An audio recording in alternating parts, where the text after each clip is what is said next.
நட்சத்திரக்காரங்கள்.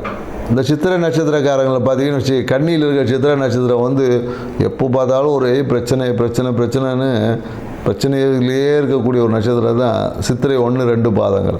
அதே பார்த்தீங்கன்னா துலாத்தில் இருக்கிற நட்சத்திரம் பார்த்தீங்கன்னா அவ்வளோத்துக்கும் அப்படியே ஆப்போசிட். எப்போ பார்த்தாலும் ஹாப்பி, மனம் மகிழ்ச்சி, சந்தோஷத்தில் மிதக்கக்கூடிய நட்சத்திரம் தான் இது.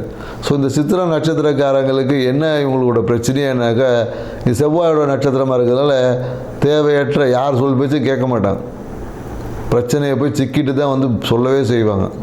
ஏன்னா இவங்களோட அவசர புத்தி சொல்லுவாங்க, முந்திரி கொட்டை மாதிரி முந்திட்டு போய் ஏதோ தனக்கு மட்டும்தான் எல்லாம் தெரியும், தான் மட்டும் தான் உலகத்தில் அறிவாளி நினச்சி பிரச்சனையில் சிக்கக்கூடிய நட்சத்திரத்தில் சித்திரை நட்சத்திரம் ஒன்று. ஸோ அதனால் நீங்கள் என்ன பண்ணணும்னா, எப்பொழுதும் நீங்கள் ஏதோ ஒரு உங்களுடைய வாழ்க்கை துணையையோ இல்லை உங்கள் குருவையோ அனுசரித்து போய் மற்றவங்களோட அட்வைஸை கேட்டு பொறுமையாக முடிவெடுத்திங்கனாவே உங்கள் வாழ்க்கையில் தேவையான நன்மையும் நடக்கும். அவசர முடிவுகளால் தான் உங்களுடைய பிரச்சனைகளை நீங்கள் சிக்குவதற்கு வாய்ப்புகள் நீங்களே உருவாக்கிடுங்க. அடுத்தவங்களாம் யாரும் உங்களுக்கு உருவாக்க தேவையில்லை. இந்த காலகட்டம் வந்து உங்களுக்கு சாதகமான காலகட்டமான கன்னியில் இருக்கக்கூடிய சித்திரை நட்சத்திரக்காரங்களுக்கு அந்த அளவுக்கு சாதகமற்ற காலகட்டம் தான். ஸோ நீங்கள் என்னென்னாக்கா, நீங்கள் இந்த காலகட்டத்தில் நீங்கள் பார்த்தீங்கன்னா பழனி முருகருக்கெல்லாம் போனீங்கன்னு வச்சு போயிட்டு வரும்போது வண்டி எங்கேயாவது நின்று போயிடும்.